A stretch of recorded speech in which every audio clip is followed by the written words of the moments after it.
जय हिंद, वंदे मातरम। आज की ये वीडियो बीएससी सेकेंड ईयर के लिए है और पेपर है सेकेंड, यूनिट फर्स्ट है। और आज एक नया टॉपिक है जिसका नाम है राष्ट्रीय सुरक्षा। तो आज की वीडियो में हम लोग बात करेंगे कि राष्ट्रीय सुरक्षा क्या है और ये राष्ट्रीय सुरक्षा किन कारणों से प्रभावित होती है या इनको प्रभावित करने वाले कौन कौन से कारण या कारक या कौन से घटक हैं। तो आइए वीडियो की शुरुआत करते हैं। इसका टॉपिक है राष्ट्रीय सुरक्षा। पिछली वीडियो में हम लोगों ने जाना था कि आंतरिक सुरक्षा क्या है और उसके घटक क्या हैं, और आज हम लोग जानेंगे कि राष्ट्रीय सुरक्षा क्या है और इसको प्रभावित करने वाले कौन कौन से कारक हैं। राष्ट्रीय सुरक्षा और उनको प्रभावित करने वाले तत्व।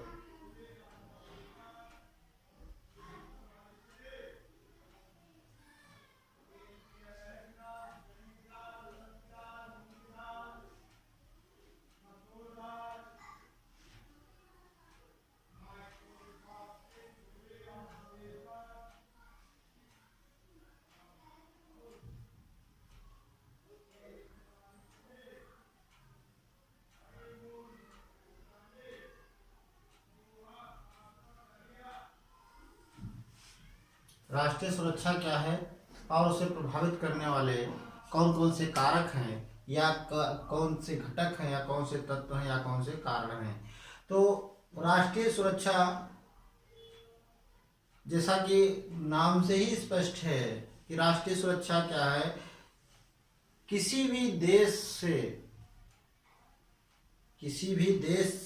या किसी भी बाहरी आक्रमण से, इस प्रकार से कह लें, किसी भी बाहरी आक्रमण से अपने आप को मजबूत बनाए रखना या अपने आप को समृद्ध बनाए रखना ही क्या है, राष्ट्रीय सुरक्षा है। कि किसी भी खतरे के समय, किसी भी ऐसी विषम परिस्थिति के समय हम अपने देश की आंतरिक सुरक्षा को या अपने देश को बचाव के लिए हमेशा संगठित किए रहें, हमेशा बचाव में हम हर संभव साधन उपयोग में लाने के लिए तत्पर रहें, तैयार रहें। ये क्या है, हमारी राष्ट्रीय सुरक्षा है। अब राष्ट्रीय सुरक्षा के लिए किन तत्वों का होना जरूरी है। सबसे पहले तो आर्थिक,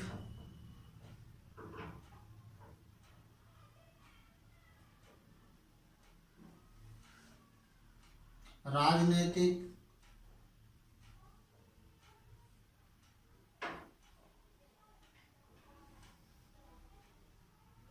सैन्य,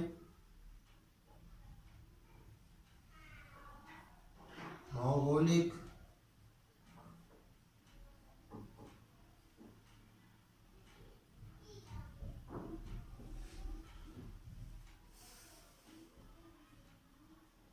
विदेश नीति,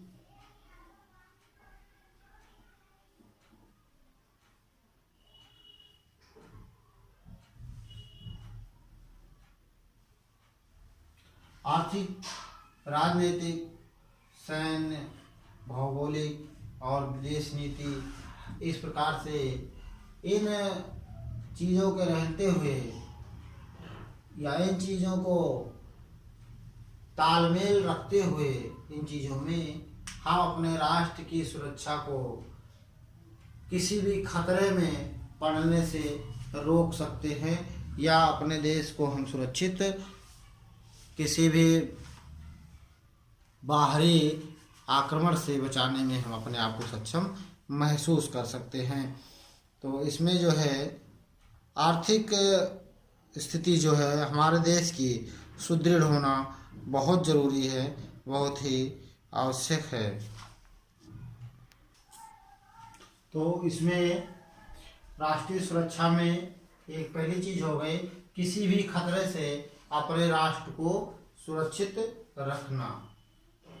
किसी भी खतरे से अपने राष्ट्र को सुरक्षित रखना। और दूसरी चीज़ हो जाएगी, किसी भी ऐसी विषम परिस्थिति में या यूँ कहें छोटे शब्दों में कि एक राष्ट्र की चेतावनी के प्रति बचाव रखना, अपने राष्ट्र का बचाव रखना, एक राष्ट्र की चेतावनी के प्रति अपने राष्ट्र का बचाव रखना।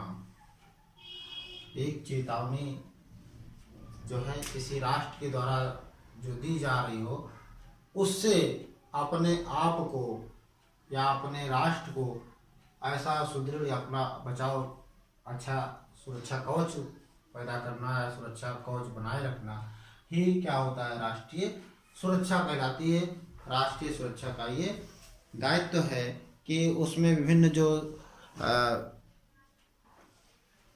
हमारे सैन्य संगठन हैं वो जो है अपने देश की सुरक्षा को बनाए रखने के लिए हर संभव कार्य करें। आइए देखते हैं अभी कि राष्ट्रीय सुरक्षा को जो प्रभावित करते हैं वो कौन कौन से कारण हैं, कौन कौन से घटक हैं या कौन कौन से तत्व हैं जो हमारी राष्ट्रीय एकता को प्रभावित कर रहे हैं या उनको कहीं न कहीं से हानि पहुंचा रहे हैं।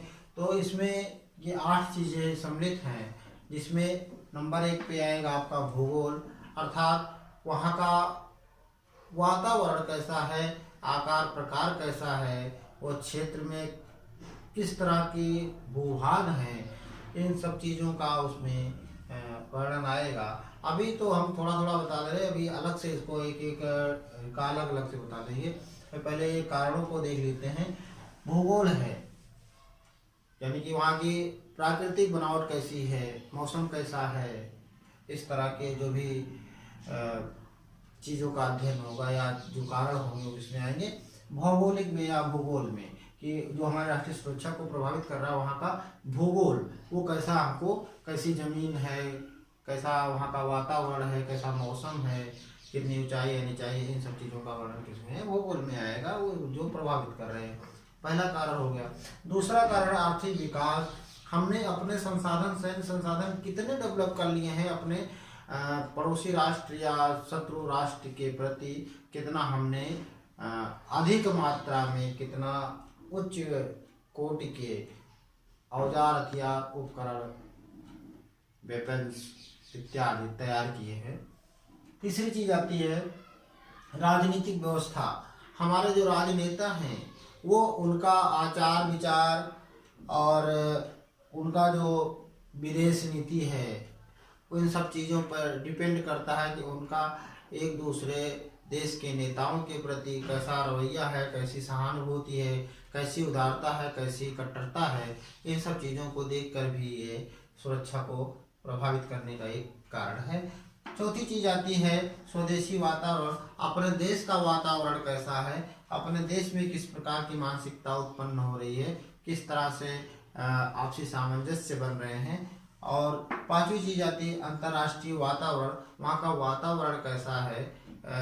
आजकल तो तमाम तरह के संगठनों में या तमाम देशों में तमाम तरह के समझौते हो चुके हैं, चाहे हमारा सीधे तौर पर उस देश से कोई दुश्मनी हो ना हो, यदि हमें कोई अभी हमने उस समझौते पर हस्ताक्षर किए हुए हैं तो हमें चाहते ना हुए भी उस देश से हमें युद्ध करना पड़ेगा, अन्यथा हमें अपनी शर्तों का उल्लंघन हमने किया और हम खुद जो है कहीं अगर समस्याओं में घिर जाएंगे, दूसरा राष्ट्र हमारी कोई मदद या रक्षा नहीं करेगा। तो अंतर्राष्ट्रीय वातावरण कैसा है ये भी एक अहम तत्व है, अहम कारण है राष्ट्रीय सुरक्षा को प्रभावित करने वाला। सैन्य शक्ति, जो इन महत्वपूर्ण बिंदुओं में एक बिंदु आता है सैन्य शक्ति। हमारी जो सैन्य शक्तियां हैं वो शत्रु सेना के मुकाबले कितनी सुदृढ़ हैं, कितना आशातीत हैं और कितना हम अपने आप को कारगर उनके मुकाबले पा रहे हैं।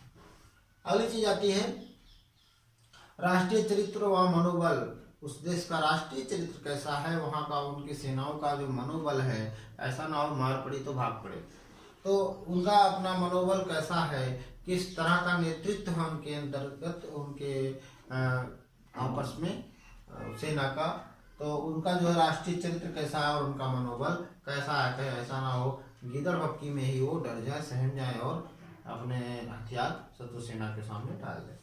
अगली चीज आती है मानवीय तत्व। इन मानवीय तत्वों में हमारे कई प्रकार के तत्व आ जाते हैं। मानवीय ये कहीं न कहीं चाहे प्रत्यक्ष रूप में या परोक्ष रूप में सम्मिलित ना होते हुए भी ये परोक्ष रूप से युद्ध में ये मानवीय तत्व भी सम्मिलित होते हैं।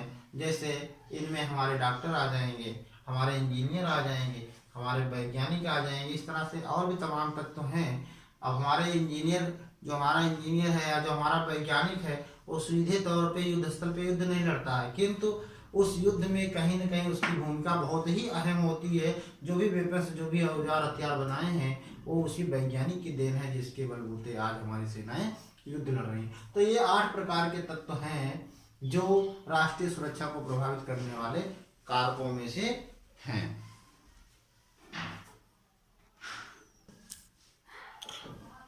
अब इन कारकों का अलग अलग विश्लेषण करते हैं, जिसमें नंबर 1 आएगा भौगोलिक स्थिति, यानी कि जो वहाँ का भूगोल है, वहाँ का आकार प्रकार उसका है, भौगोलिक स्थिति कैसी है वहाँ की, इसका इस भूगोल में आएगी वहाँ की स्थिति कैसी है, किस प्रकार की है, और उस भूभाग का आकार प्रकार कैसा है, ऊंची नीची जमीन है आकार प्रकार में, या पे कंकरीली है, पथरीली है, पहाड़ी है, तलहटी है, किस प्रकार की जमीन है, इसका विवरण आएगा। उसके बाद वहाँ पे जलवायु, हालांकि देखा जाए तो इस वैज्ञानिक युग में आजकल हमारे वैज्ञानिकों ने अत्यधिक मात्रा में ऐसे ऐसे परिवर्तन संभव कर दिए हैं जो कि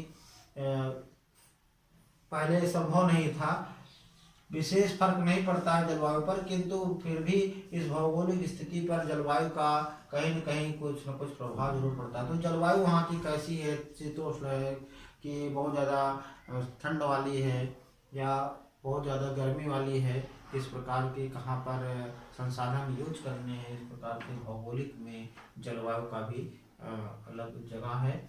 सीमाएं कैसी हैं, वो सीमाएं कहाँ कहाँ से, वो भूगोल की सीमा जो है जहाँ पर ये असुरक्षा की भावना महसूस हो रही है, वहाँ की जो सीमाएं हैं वो किन किन और उनकी सीमाएं किन किन प्रांतों से या कहाँ कहाँ पर लगी हुई हैं, हमें वहाँ पर भी उसका भी ध्यान रखना है।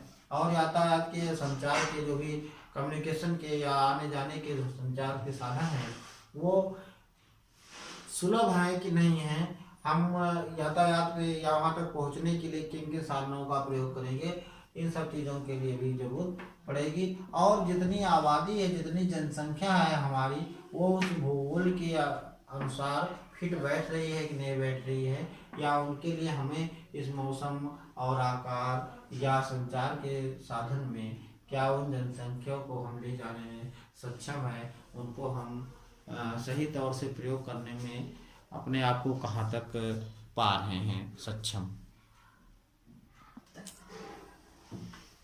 दूसरी चीज आती है आर्थिक विकास की।